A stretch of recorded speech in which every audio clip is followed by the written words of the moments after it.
Before we get started, if you are interested in CBD or finding a new CBD supplier, I've partnered with Hopewell Farms and you can get 10% off this very high quality CBD. I take it every single day. It helps with meditation. It helps with my health in general, and we have 10% off with code Lily10 in the description. Announcing a holiday sale out of this world. All of my workshops and channeled sessions are on sale for $33.33 this week. That includes the DNA activation and connect with your star family, 1 hour workshop followed by a 1 hour channeled session to help you activate your DNA and connect with your star family, discover your star origins, as well as a deep chakra healing with inner earth beings and the violet flame, where we go through and clear and open all of your chakras with the wonderful inner earth beings, and a cord cutting, ancestral healing, and karma clearing session, 1 hour workshop that teaches you how to clear all of these things, how to cut cords, how to heal the ancestral line, clear karma, followed by a 1 hour channeled session to assist you in this process. And my DNA activation kits are also on sale. And I have an upcoming psychic development class Saturday, December 2nd at 12 p.m. Central Time and Monday, December 4th at 6 p.m. Central Time. The signups will be in the description.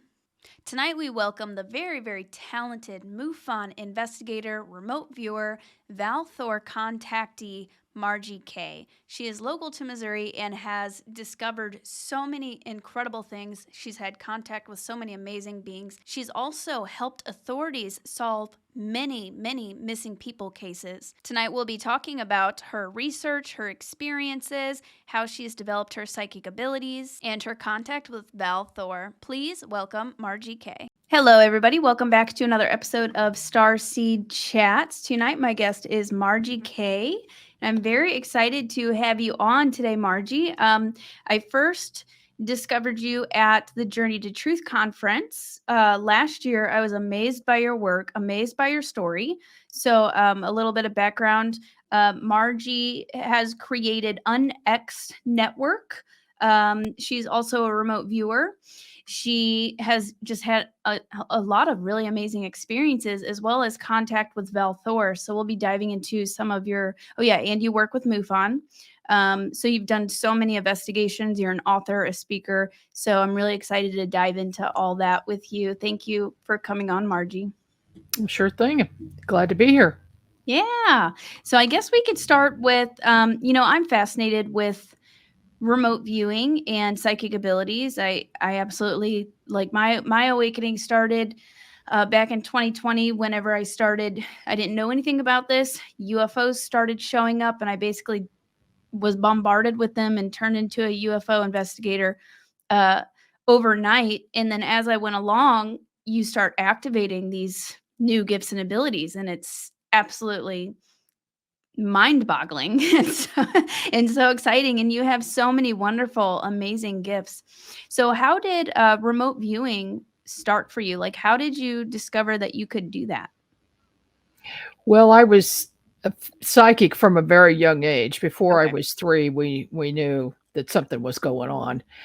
And so I used that throughout most of my life. My parents never discouraged me from it, even though they didn't really understand what was going on.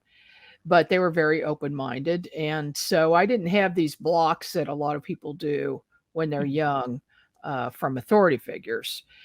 And so I utilized it, quite often and kept in practice with it. Nice. But I had a strange visit in 1986 when I was living in Seattle, Washington. And what happened was I went to see my massage therapist, and like I'd been doing for months, and got up to leave, and we were putting our coats on. I had my brother and my 2 girls with me. And all of a sudden he starts acting in a different way and speaking in a different way. It wasn't his voice. And he said, "Would you like to try a light experiment before you leave?"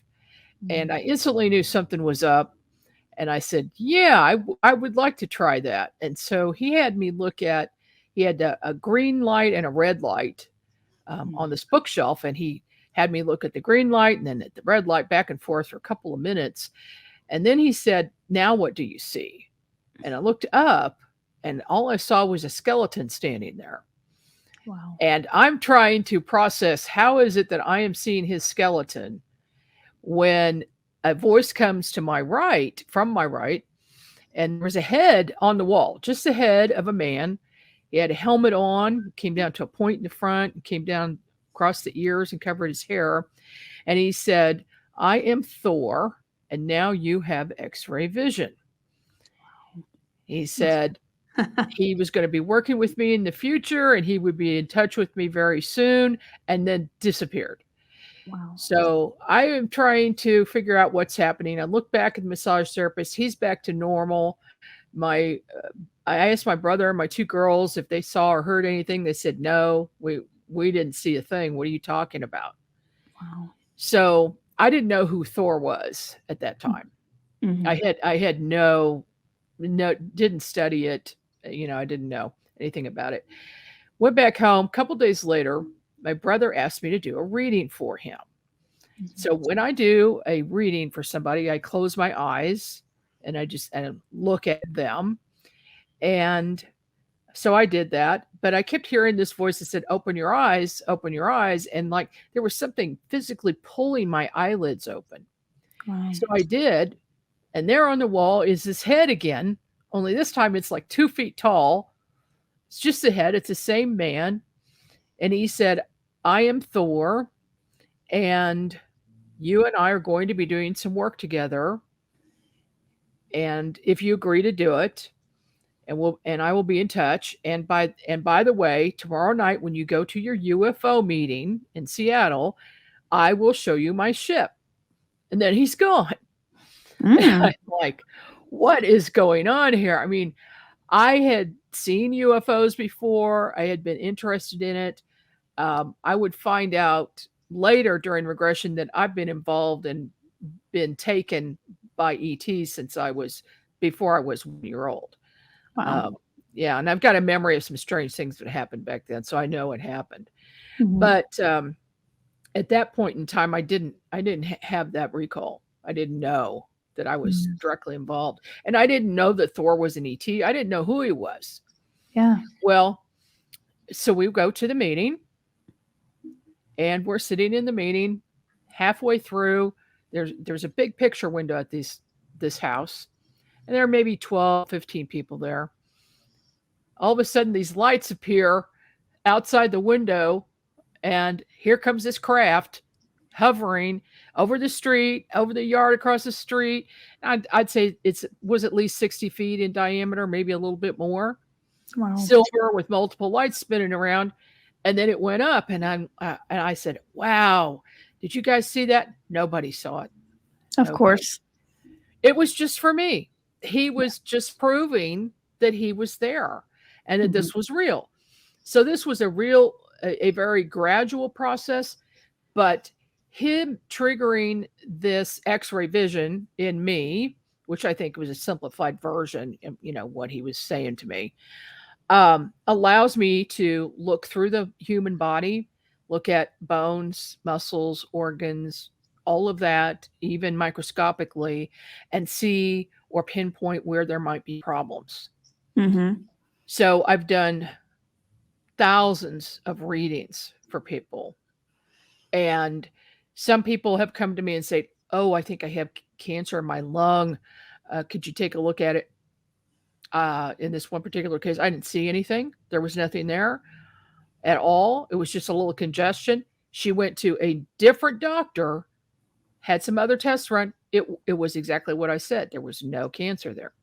Oh, wow. With other people, I've been able to find organs in the wrong places.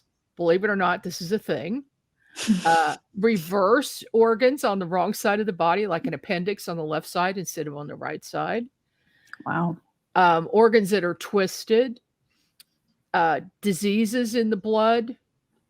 Sometimes I don't know what I'm looking at exactly, but I'll be able to tell that it's not supposed to be there or give it a shape. And then they go investigate and have some tests done, and they find out what it is. So what I always say is, what I do is for entertainment purposes only, since I'm not a licensed health professional, but I can give people some health advice, and then they can go check it out on their own. Yeah. Give them somewhere to look. Start looking. Right. I might Right. see if you could do my cat.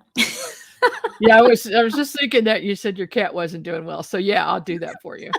That would be Yeah. amazing. Well, Poor I baby. found out I can see through machinery into vehicles, find problems with cars. I mean, I do that all the time. We have a construction business, and there's something wrong with a car nobody can figure out. I will figure it out. That's I've amazing. also helped with, say, my husband does masonry work with fireplaces, and sometimes he has to drill in, and he doesn't want to hit a gas line. So a few times he's called me and said, I've got my drill sitting down. Can you take a look and tell me where the gas line is? So I'll look, remote view, and I see the gas line underneath inside the masonry and where his drill is. And I'll tell him, move left, move right, whatever, and you won't hit the line. And it's correct every time. That's amazing. I was just about to ask, so has it always been like pretty accurate? Yeah. I would say 95% accurate. That's pretty good. Yeah. It even shocks me sometimes. I don't know exactly how all this works, but I do know it has to do with the psychic center of the brain. The pineal gland has to be activated. Thor showed me that. Um, and he made me do the hard work of figuring it out, but he did point and show me where it was. Yeah. And so it's a physical thing, and everybody has the same physiology. So everybody really should have the same abilities, but it takes practice. It's something that I've practiced every day, every single day, and I meditate. And that's the key to it. That's the key to being Right. able to remote view. Yeah, I was just gonna ask, if you think that was an ability everybody could potentially have if they set their intention, but you have to do the work. Exactly. You gotta do the Yeah. work. Yeah. And I'd say some training. I do training classes online on Zoom in several different areas, and remote viewing is one of them. And most of the people who have taken my classes are able to be much more successful at it. And I do have a different method. I don't use the same methods. I don't use the controlled remote viewing or CRT that was used by the government and probably still is. That's totally different. I discovered it one time while I was trying to find a missing person. And this was in the early 90s. I had been doing readings for a group of ladies who were attorneys and people who worked for attorneys.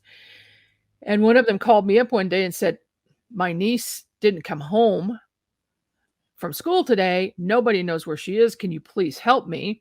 And by that time, it was about 7:00 at night. They'd been looking for her since 2:30. Wow. And so I thought, how am I going to find this girl? And this is my first missing person case. Wow. So I just thought that, and then Thor's voice said, look at your solar plexus. So I did, and I saw this line come out. It was a dark line. I followed it. So what I did was send my consciousness out on this line, which is probably my etheric body, either astral body or etheric. I think it's etheric. And all of a sudden, I'm standing on a ground, and I can feel the ground. I look up, and I see a street sign with two names on it. And I told this gal, while I'm talking to her on the phone, the street names, and she goes, "Oh my gosh, that's her bus stop." So then the line went across the street, 2 houses down, and then there's this gold glow around the second house. I said, aha, it's got to be there. So I gave her the address, and she goes, yeah, that's the address where we already were, because there is an older woman in her 30s who made friends with this 14-year-old girl, and everybody thought it was strange. So she had gone there with the police. They questioned her at the door, did not go in the house, and the gal denied seeing her. So they left. So all of a sudden, I'm floating up in the air. I go up over the house, and in the back is a shed. And I'm floating down, looking through the shed, and I see the girl lying on the ground, asleep, probably drugged, and with her hands and feet bound, and her mouth had duct tape on it. Oh my gosh. So I'm backing up out of there, and I go through the big house, the main house now, and I see a woman with long blonde stringy hair sitting on a couch, and she had a beer next to her, and then there's a couple of rough-looking men also there with drug paraphernalia out, and they are discussing how happy they are that they're going to get $10,000 in the morning when they sell this girl. Wow. So I told the gal that. I said, you need to get there right now. So we hung up the phone. She called up the police officer or detective that was working on the case, and she said, I'm going back to that house right now. I can't tell you why, but I know she's there. Mm-hmm. He said, I don't want you to do that, but I'm not going to let you go alone because those people look kind of rough. So he did go with her. They asked if they could look in the shed. They went through the house. They asked if they'd go to the shed. They said yes. They didn't try to stop them. They found the girl. They, Wow. called in the rest of the cops and arrested those people. And so from then on, at that point, I realized I had a talent that I could use to help people. So I started doing homicide cases and big theft ring cases and missing persons cases for law enforcement and some agencies with 3 letters Mm. and a few individuals. Although I prefer not to speak to the individuals that are family members because there's so much emotion involved, and usually by the time they call me, it's too late to do Mm. anything. Oh man. So, yeah, that's kind of bad. That's the bad part of it. But at Right. least they get some resolution. Yeah. At least they know what happened. Well, that is incredible. And those people, what year was that again where that girl was That was found? about 1992. Jeez. So they went to prison, I hope? Oh, yeah. Oh, yeah. Okay, good. The trafficking's so bad. So bad. I'm so It glad is. it's starting to come to light now. Starting. It's been in the dark far too long. Yeah. And what I'm surprised is that more of the politicians are not bringing this up as a major subject and a problem that needs to be resolved by law enforcement. Right. It's terrible. It's a horrible thing. And there's a lot of bad people in the world. There's a lot of bad stuff going on. One thing, when I work with law enforcement, I tell them they can never use my name anywhere. They can't put my name in a report. I'm just going to give them the information and they can say they solved the case on their own because I don't want my name in anywhere. Yeah. That's smart. Yeah. Yeah. Because the mafia has infiltrated law enforcement. Mhm. And I've done a couple of cases where there was mafia involved, and I don't want them to know that. So, Wow. yeah, I just lay low. If they call me, fine. I'm glad to help out. I don't charge for that service. Mhm. So, yeah, Wow. I wish people would call me the minute somebody's missing, though. Right. That's the thing. If I could get them to be able to do that, I'll be able to help and hopefully come up with a better outcome. Right. So in remote viewing, some maybe like more sensitive things, do you have you ever had anything kind of like weird happen, or do you put up like protection, or have you ever had any interference try to interfere with you remote viewing certain things? Oh, yeah, yeah, and I do use protection. I put protection up, white light, before I go out anywhere. Before you leave your body in any fashion, you should always protect yourself first. Mhm. But I've had a couple of weird things happen. I have had, energy blocks from people. A person who doesn't wanna be seen or doesn't wanna be found or, a felon, for instance, somebody who murdered someone. I had to chase down this person who had murdered a woman in Iowa one time, Mm. and I had to chase him from city to city, and he had blocks up. He did not wanna be found, but I finally broke through him, and I found him he had gone to Seattle, Washington, of all places, uh, Wow. from Kansas City to St. Louis to Seattle, and this detective knew I was the real deal because I helped him solve a huge theft case before, Mhm. and, then he asked me for help in this murder case, And so he followed every lead. I got names, I got locations, name of a bar, name of a woman that was involved, and he got the guy. He found the guy. Wow. But I think one of the strangest things that ever happened to me was a woman had thought she had been abducted by extraterrestrials, Mm-hmm. and she wanted me to remote view it to see if she had actually been taken. So I end on a craft.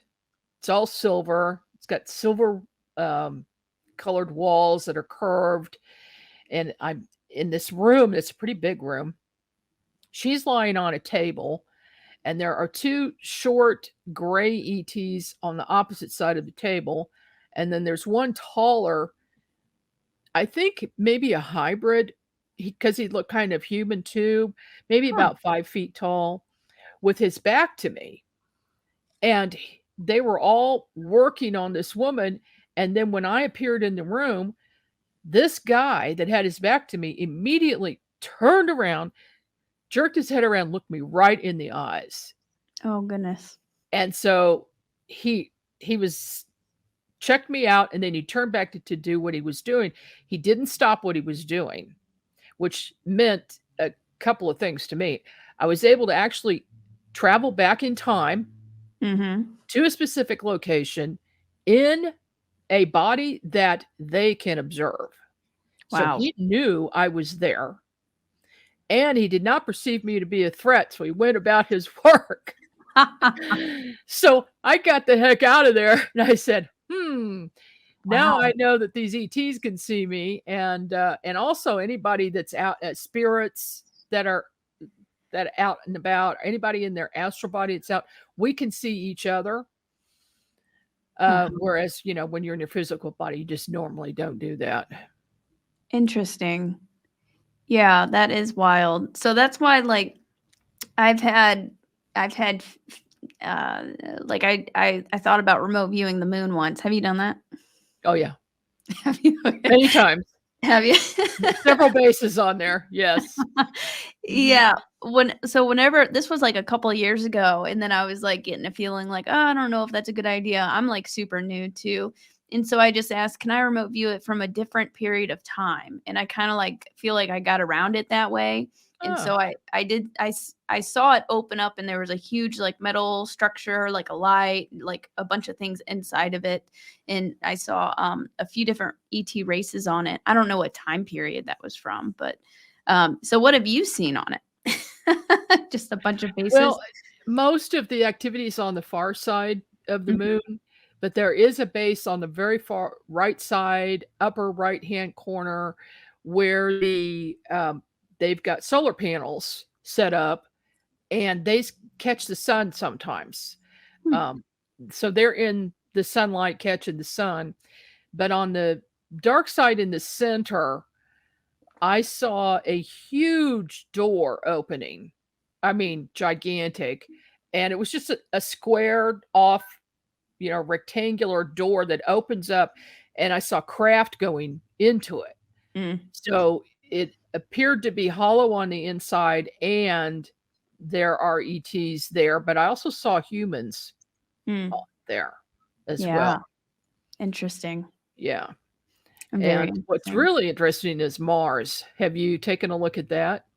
No, I've had, I've been getting kind of nudged. Actually, at the conference that you threw a couple weekends ago, I won a book on Mars. I just saw it in my uh, trunk. I need to grab it. I felt kind of called to it.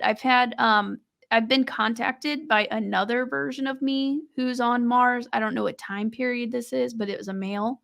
Mm. And he's contacted me 3 times, but I haven't really dug into it further. What I know, there's a bunch going on underground there, isn't there? In Um, yeah, underground, and there's some above ground as Wow. well. I see bases, and I see Ts and humans, and I also see some monstrous creatures Mhm. there. Like spider-like Well, I or heard insect? that there are spider-like. I haven't seen them myself, but these are more like big giant monsters Oh, wow. that are just huge, and they've got gigantic claws on the front and back feet and huge fangs. And I wouldn't want to be there in person Yeah. because of that reason. Um, but this idea of there being a Mars colony, I'm positive we've been there for decades, Yeah. you know, and that there are other races working there too. It's something really important. And I think there's mining involved as well, Mm. because there's just a lot of activity and noise underground. And I hear and see these large, um, oh, what do they call those things that bore out stone, rock, that that they make the tunnels with, Yep, yep, yep. like they did the English Channel, the tunnels. Mhm. I see those underground. Mhm.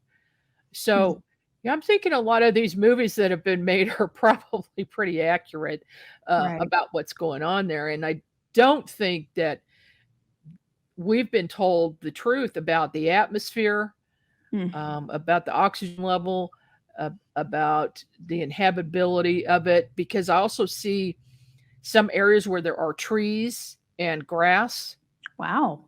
and water. Wow. And yeah, it's kind of crazy. But all of this is being kept from us. Right. So I was going to ask, whenever I've been contacted by this ET meat who looks human too. It's a male. Looks similar to human, and he doesn't have a helmet on. Like he's just Uh, breathing. Right, right. So that's a little curious. Yeah, it is. It sure is. Yeah. Uh, Now, Very there is one thing interesting. I won't do, and What's I that? I will not go and look at a top secret installation, Mm. because I did try it once, Mhm. And and what I happened? instantly knew that there were trackers, either remote viewers 24 hours a day, or some kind of technology that can sense you're there and then track you. So Yeah. I got out before they could do that to me, and came back. I said, "Oh, I think I'm gonna not do that anymore." Right. Yeah, And there's but, so many bases in Missouri, in St. Louis. yeah, Whenever you did that, was it one in Missouri? no, It wasn't? Okay. it wasn't. It was another state. Okay. And what triggered Interesting. it was a book I read, and I read about something that happened to a person, Mhm. and he was talking about some very, very bad things that were being done to humans, and I Yeah. wanted to know if it was true. Yeah. Well, it was true. Wow. So Uh, I yeah. don't pursue that, because I don't want to be one of those people in that place. Mhm. Yeah. Yeah. Terrible things going on underground. Very, very terrible things. Yeah. So you've had a lot of experiences with like different types of interdimensional beings, not even just like UFOs, like Sasquatch, fairies, Mothman. Can you tell us a little bit? Like, how did you start seeing those things? Well, I think the first time I saw something like that was when I was about 9 years old. I Hmm. saw 2 fairies come into my bedroom, and they went right through the screen, Oh, and one of them went over to my sister's bed, and one went over to my bed, and they were about 6 feet, or 6 feet, 6 inches tall, wow. and just flew right in front of our faces for about, you know, just a few seconds so we could get a really good look at them. Hmm. And then they flew out the opposite window of the bedroom, around the side, through that screen, and we both sat up and said, "Did that just happen?" But, we both saw it. So we went in to talk to my Italian grandmother and tell her what we saw, and she goes, "Oh, yeah, the fairies are here. That's why I plant lilies of the valley outside this window in the kitchen." Oh, And we were like, "What?" She never told us anything about that. that's And amazing. yeah, well, so that was my first introduction to something interdimensional. But since Hmm. then, there's been a lot. I've Yeah. had some beings come to me wearing white robes or blue robes, and they say they don't want to be labeled. They can't be labeled as coming from a certain place. They just exist. And Hmm. and so they're interdimensional. Mm-hmm. And then there's the Sasquatch, and that's a big story. I was doing a UFO investigation for a Mm-hmm. group in Rich Hill, Missouri. Mm-hmm. Now, they are paranormal investigators and they are both in law enforcement. So they're Oh, wow. used to investigating things. Mm-hmm. Well, they just specialize in paranormal, nothing else. Their son had gone hunting at at a nature reserve around there, Mm-hmm. and he saw Sasquatch. Wow. So tells his parents Like about it. actually saw it, like it Saw man. physical Wow. Sasquatch, yeah, come out of the woods, go along picking some berries, went back in the woods. And this guy also found a big pile of deer bones in one spot. Hmm. So I called the Missouri Department of Conservation. I said, "What animal collects a big pile of deer bones?" And they said, "None. That doesn't exist." I said, "Well, it does exist, and I'll tell you where it is." And I said, "By the way, have you had any reports of Sasquatch?" "Oh, no." I said, "Not ever? Not even since the 1970s? You never had a report?" "Nope, nothing on record." So, right. That was a lie. Yeah. Um, Yeah. so so this paranormal team Mm-hmm. went out to investigate, took all their equipment. Of course, they have their night vision and all that. They set up in this field where the Sasquatch had been sighted. Pretty soon, you see, and I'm watching the video of this, you see these orbs, little teeny tiny balls of light up to like, baseball size balls of light, come around, look at the cameras, look at them, go back into the woods, and you hear them talking about it. So they're seeing it with the naked eye, but they see Mm-hmm. more through the night vision cameras. Right. And pretty soon their talk changes. Now they're looking up at the sky, and the camera keeps going up, and they're saying, "What's that light over there? Oh, that must be a plane. That must be a helicopter." No, it isn't. It's standing still. And then more lights came. So now we're talking about a lot of lights in the sky in this one Wow. area that are flashing off and on, off and on. So they packed their stuff up. I had 45 minutes of video. They got tired of filming it, and they were getting a little worried. So they pack their stuff up, they go back to the car, and should take 10 minutes to walk back to the car. They lost 2 hours of time. Oh, wow. So they called me. So I called another investigator friend of mine, and we went down there together. They showed us the video. They're shaking. You can tell they've been traumatized. Oh While I'm no. looking at the video, I see a pattern with the lights. And I said, Mhm. "Those are not different UFOs in the sky. It's one gigantic mothership. And the Wow. lights are staying stationary and they're just coming back and off and on." And so finally they saw it. And the ship was like, you could see triangles, patterns of lights making this big circle Hmm. of the craft. So we're done with that investigation. And then I was thinking not long after that, I wonder if there really was a Sasquatch there. Mm-hmm. So I remote viewed it and I Mm-hmm. saw a Sasquatch, big male, all black, go up to this gigantic tree and pull some brush aside, go in underneath the tree, and he brought some water to his mate who was in labor having a child. And he gave her water in a leaf, Mm-hmm. from a leaf. And there was another young one standing next to her. So I thought, oh, I'm not going to invade this space here. I'm going to back out. So I got out, forgot about it, and just put it in the back of my mind. And I told the other investigators involved, yeah, that Sasquatch is real. Mm-hmm. So I thought that was the end of it. It wasn't. Not long after that, I went to a talk in St. Louis, Hmm. and the speaker was Kiwani, and he was talking about the psychic Sasquatch. And he has a book called Psychic Sasquatch. And I knew I had to see him and I had to read the book. Well, in the book, he says they're very intelligent. They can materialize different places. They use more of their brain than we do. Mm-hmm. They can phase out into other dimensions, and they're telepathic. So, and he also said that they have shaman in their clans who will work on you for healing. Yeah.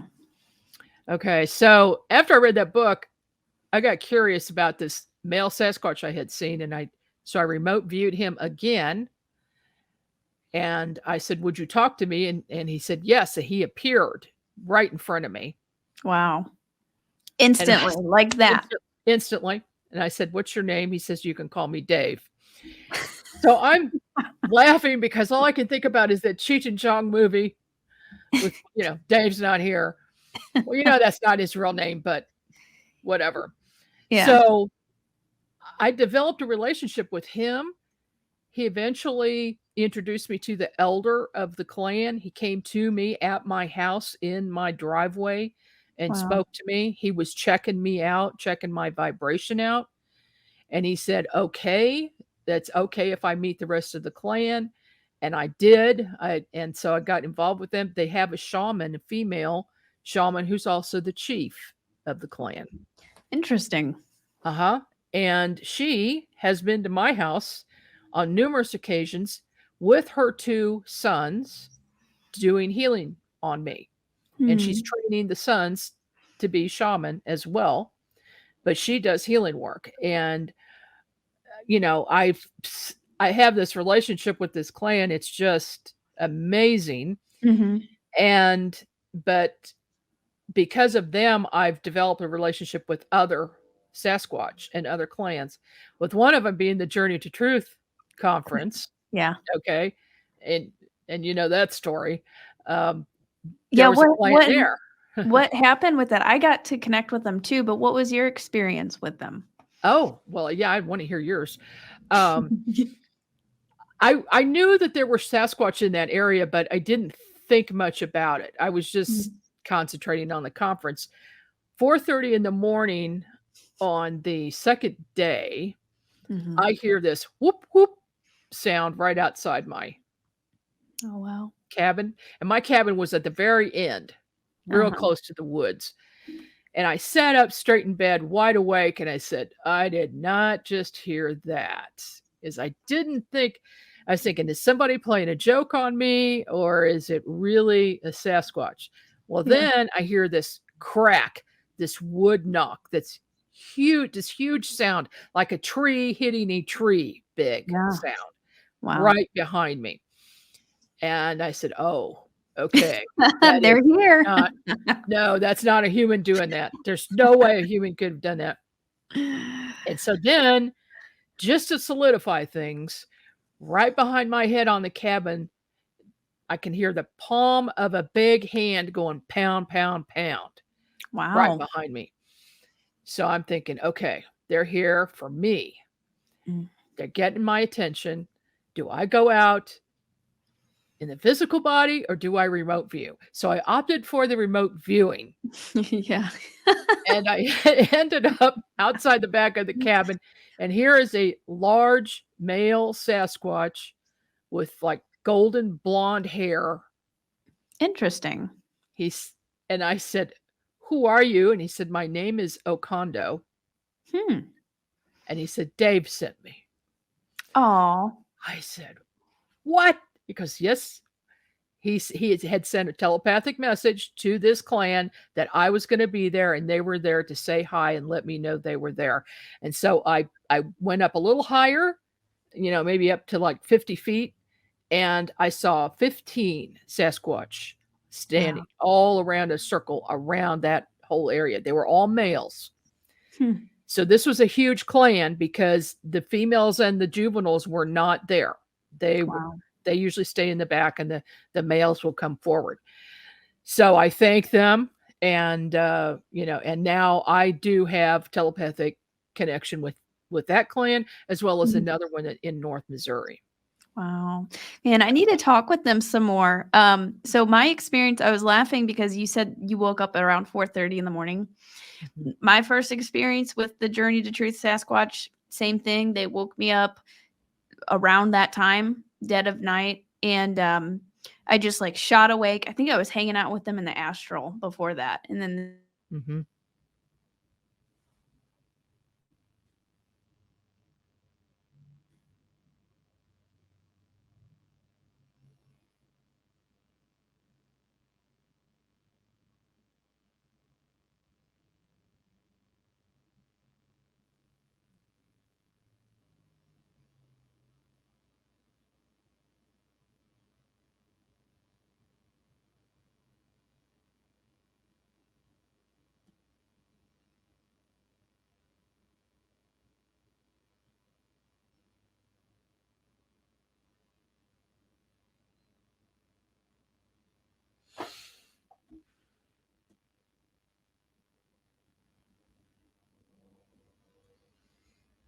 Lily, you there? You cut out. She dropped out.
Are you there, Margie?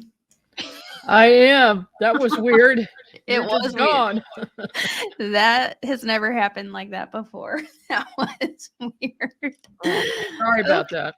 No, no, no. I restarted my computer real fast. It was still recording and everything whenever I logged back in. That was weird.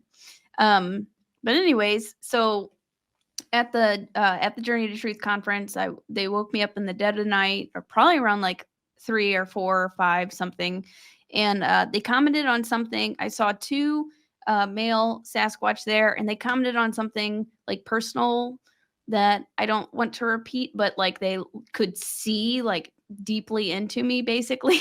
Mhm. And then they offered up a like a stone of opal in their hand and gave me this opal, this really beautiful opal, and it felt like kind of like an initiation or something, the kind of like a token, a gift. Um, and I think it was the night before that we were all up at that area stargazing, and as I was looking out into, there was like kind of like this balcony type deal with a rail and then the forest in there, and I saw them. If I relaxed my eyes, I saw a group of them standing there kind of like barely phasing in, and then they woke me up that night. And it's funny because I'm on like a similar kind of mission where I'm my goal is to meet different Sasquatch clans, and I've met, I believe, the Arkansas Sasquatch, who I had met before that. If you haven't, have you been to Arkansas or Oh board yeah. camp? Oh Oh my yes. gosh, I love them. Yeah. Oh yeah. I had Uh, amazing experiences with that clan, and I feel like they were in contact with them also. Like once you meet one and you know they check you out and you're good, then you know they might pass on a good word for you to meet other ones, which is just incredible. yeah, it is. It is. It's an amazing experience. Yeah.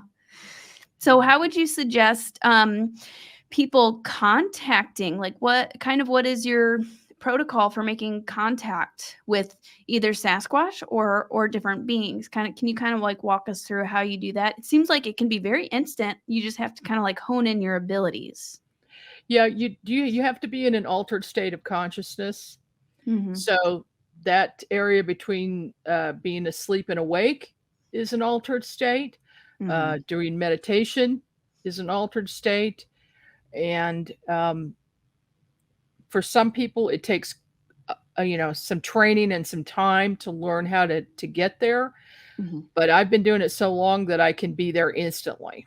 Yeah. So I just say I'm lowering everything and being totally relaxed and raising my vibration. Yeah. And then when you do that, you might feel a tingling on the top of your head.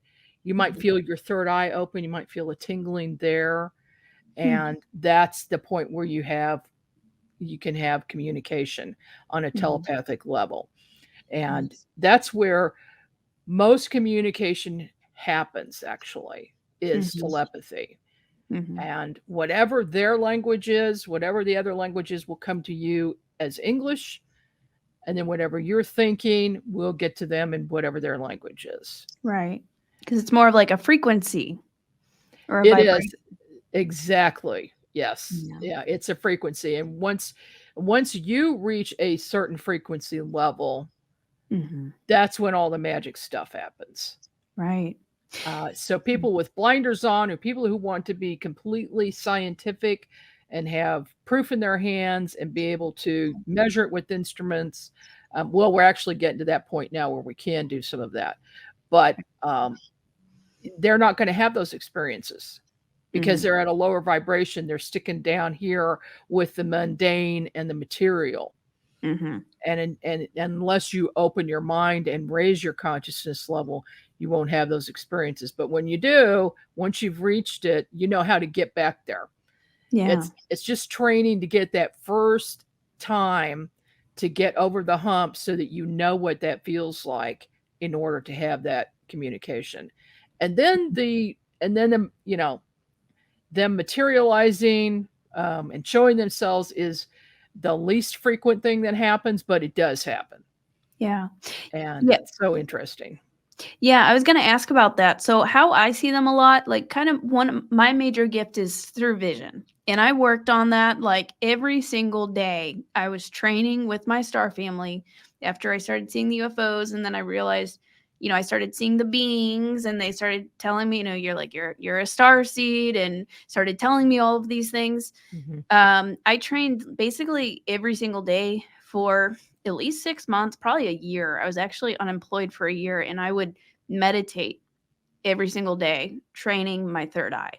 And I developed gifts pretty quickly. But in the beginning, it was more, I would see them more physically, like the physical ships. And then as I developed and raised my frequency, I hardly see physical ships anymore. It's a lot more reliant on psychic abilities. Um, and a lot of how I see them now is like how I was explaining how I saw the Sasquatch, where I was standing there and then I looked over into the trees and I could just kind of see like barely these kind of like silhouettes of beings kind of like phasing in, but not many other people can see that. Right. So Right. it's kind of hard. But yeah, I just find that super interesting. If maybe if you can practice that and then relax your eyes, get in a relaxed state, that seems to be how these beings. Well, they're interdimensional too. They're in another dimension. Yeah. Yeah. And you mentioned something very important. It's having relaxed eyes and using your night vision Mm-hmm. instead of your daytime rod vision. You want to use the Mm-hmm. cones in your eyes. Yeah. Uh, and a lot of people think if they peer very intently, that's when they're going to see things, but that's not how it works.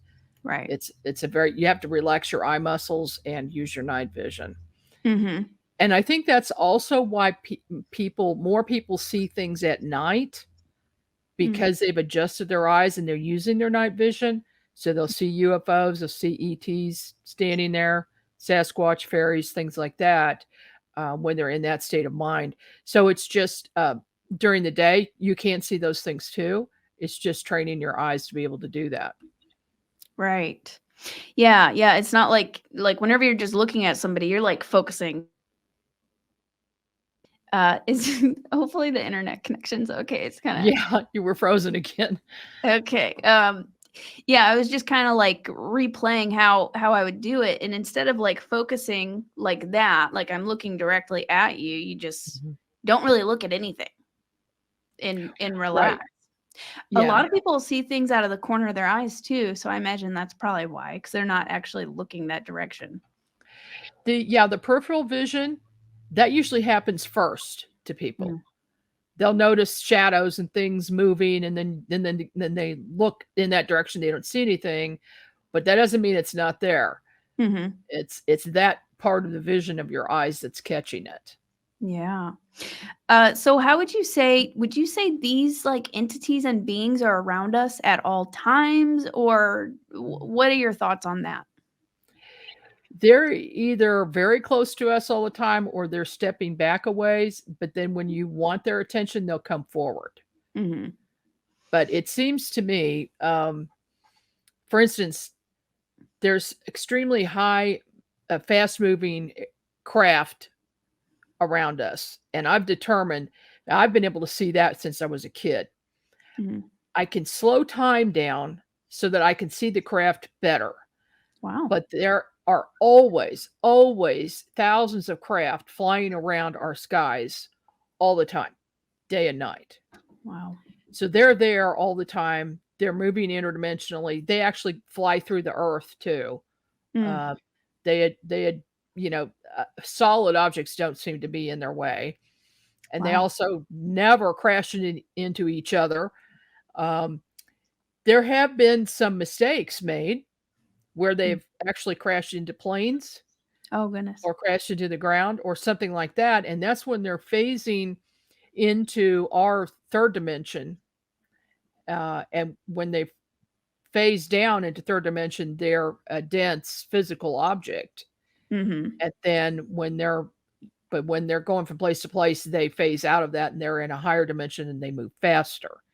Yeah. And the Tic Tac video and all of those, the Go Fast and all of that, they were amazed at how fast these craft are moving. Mm. So I had people ask me, how do they do that? Because any living being in there would be dead, if you're following the laws of physics. So what the ETs told me is that to them, they're moving at a normal speed. But to us, because we're in a lower dimension, when we see them, they're moving at an extremely high rate of speed. Mm. It's kind of hard to explain, but Mhm. that's what they said. They said they're not moving terribly fast when in their dimension. Interesting. Yeah, that is interesting. I wanted to also ask about orbs. So you said that case where, and I also wanted to ask with that mothership, like, do you know what happened? Well, I guess I'll ask that first. Where they had 2 hours of missing time. Do you have any idea what happened to them? They were all taken aboard that craft. Wow. And do you know who those beings were or what they were doing? There were different types of beings. These were the main ones were tall, Mm-hmm. I would say 6 feet or so, and Mm-hmm. they have kind of bulbous heads that are more rounded, and their cranium is very large. Hmm. Um, they were investigating the planet. It was their purpose, and I don't think they had ever been here before because it seemed to be all new to them, Wow. and they beamed these people up, they, examined them and put them back where Hmm. they were. Interesting. And they were taking other things too. They were taking samples of things. And those little tiny orbs that they saw at first, they were little scout ships. They Okay. were checking things out to make sure that it was all safe and seeing what was there. Mm-hmm. So they Wow. hung around there for some time. Yeah, and there's just so much to unpack right there. So these little orb, were they pretty small to where it wouldn't make Yeah. sense that it'd be a whole ship into this small orb? Because it seems like a whole ship can be in a tiny orb. Would you agree with that? Yeah, in fact, I've seen in some of the cases I've worked on, I've got pictures of like a softball-sized ball of light, but you see an ET sitting inside of it at a console. Wow. It's like it's powering this little teeny tiny craft. But then I thought, and some of them could be a tiny craft, and they're like a little scout ship, and they're checking Mhm. things out like a probe. But I did see one case I remote viewed. I wanted to find the source of that because I suspected something, and I end up on a mothership watching several ETs sitting at consoles, and they were actually using technology that sent their consciousness Mm. out in this little ball of light, and so it was like a hologram. It was like Mm. a hologram of them on the ship, but they're down here looking at things over and then they go back. So instead of Wow. sending a physical being down, they send probably their astral body is what I would guess. Okay, that is amazing. That confirms. I actually have a photograph of this happening. A golden orb appeared. This was whenever I saw the first ET that I'd ever seen. A golden orb appeared. I had a friend with me. I got pictures of it, and it was just this little tiny golden orb.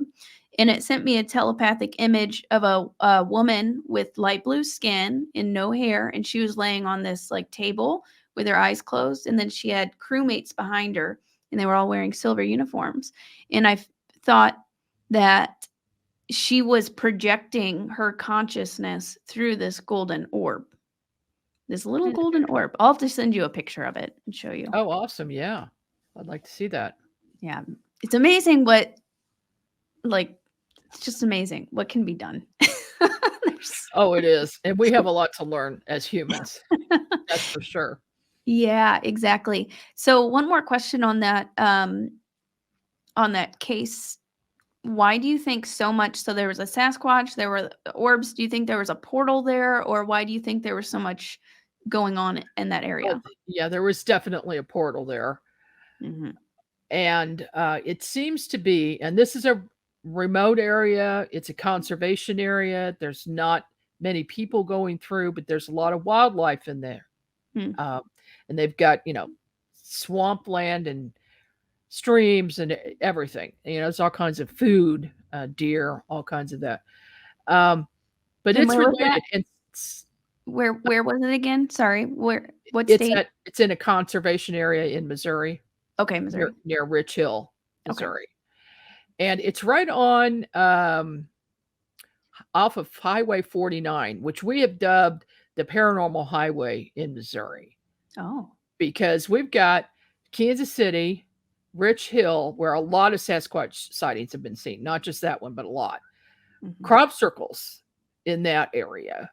Wow. And then you go straight down south to Joplin with the Joplin Spook Light. Hmm. And it's a little bit crazy all along there. There's all kinds of paranormal activity happening along that line. So why do you think that is? Well, I have some theories about that. I think it has to do with lines of latitude and longitude, Okay.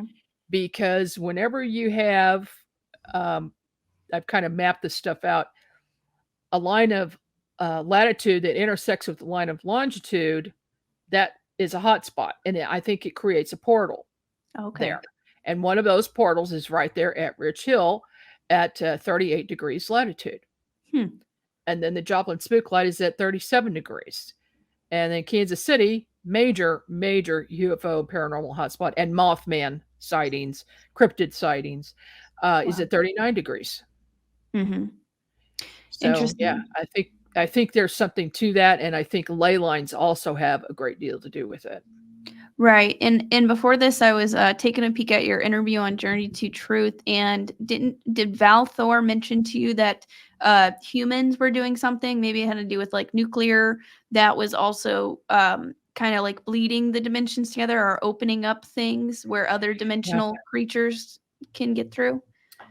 Yes, he said every time anything nuclear gets it goes off, it Mm-hmm. creates a tear between dimensions. Mm. And so besides disrupting our world, it's disrupting other worlds. Wow. And it could be multiple dimensions that it disrupts. And with this tear, it can open portals. And Mm. so creatures from other places can get in. And I mean, people are seeing things like a dog man, Mm. which is really, really bad creature. I didn't used to believe in it until I saw one myself. and I met a woman who had had some interactions with one of them. And so for that reason, I will not go into the woods anymore. I will not go camping because I know Wow. they're there. And the Sasquatch are there to guard these portals. Okay. So they keep creatures like that from coming in and out and affecting us. And they actually, in one case, saved a woman's life from a dog man. Wow. Sasquatch did. So they're here as guardians, but they tell me they've been here longer than humans. Mm. So we might be the newbies here, not the Yeah. Sasquatch. Yeah, I could definitely see that. The Sasquatch just seems so wise. And in my first experience with one, I was told I had a Sasquatch guide. I didn't know anything about them. I met a friend who who was a Starseed stuff, but then he was all about Sasquatch, and he told me I had a guide. And then a little bit later, I started seeing Sasquatch signs everywhere. It was so obnoxious, bombarded with these synchronicities. Mm. And then I was going to bed one night, and the visions again, and I'm starting to like fade to sleep, and all of a sudden I see a big hairy arm, and it startled me. I like jumped awake, and I was like, "Whoa, what was that?" And then I was like, "Wait, Sasquatch?"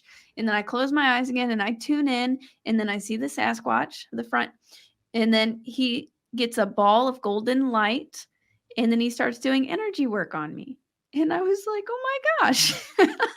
Awesome. I was That's like, an "Thank awesome you." experience. Yeah, Yeah. they're amazing. I love the Sasquatch so much. So I really resonated with you saying like the shamans. There's shamans in the clans, and they do healing work. That's been my experience with them as well. Yeah, and they tell me that they're smarter than us too. So I I wouldn't be believe it. surprised. Yeah, I believe it. So that encounter you had with the dog man, real quick. You said it was in Boonville, Missouri. So my dad actually went to treatment. Boonville's very small. There's a rehab in Boonville. So I was wondering if maybe, um, I don't know, with people who struggle with addiction, there's maybe a lot of negative things that may attach to them. So I was Mhm. wondering if that had a correlation, or maybe portals again. Sounds like, well, all of Missouri seems to be a hot spot too, or a lot of places. But why do you think that was there? Well, the dog man that I saw was in a hotel in Okay. Boonville. Okay. I think on the 3rd floor, and I was never so shocked in my life. Uh, so they're interdimensional. He walked through the door, Uh-huh. ran across the room, jumped on the bed, and growled in my face. And he's right in my face. He was transparent, so he was interdimensional. And I jumped out of bed, and I'm thinking, what in the world is going on? My sister's in the other bed. She goes, "What's going on?" I said, "Well, you're not going to believe this." And my sister's doesn't believe in anything. Mhm. So I said, "But there is a dog man in here." And she goes, "Well, where did he go?" So I'm looking around. I don't see him. I look, and by this time, I'm backed up in the corner. Oh my I'm trying to gosh. figure out how I'm going to deal with this because I've dealt with negative energies before, with curses, with extremely negative, demonic things, gotten rid of them, and this one caught me off guard. I Yeah, wasn't expecting it, and I didn't actually believe in it until that happened. I'd heard somebody else tell me about it. But anyway, I looked down and here's these two long hands with claws coming out from underneath my bed to grab my ankles. And I backed up and I thought, okay, I'm calling in Thor. Mhm. And so I only bother him if it's something really, really important. And this was, so I called him and he was in there immediately with his ship, sent a beam of light down through the room, but then expanded it out so that it moved out the negative energy and that dogman went with it. Mhm. And so he just sent that beam there and, everything was safe. Wow. Um, there's probably a portal there. And I know, see, Boonville has a long, long history. It's named after Daniel Boone and Mm. his sons. Um, and they lived there. Mm. So, it's it's had a long history there. A lot of people going in and out. There's a lot of haunted places there.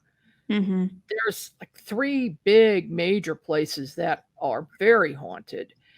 And whenever you see that happening in clusters, you kind of suspect, yeah, that there's a portal. There's something more going on so that things can move in and out of dimensions, whether they're spirits or whatever.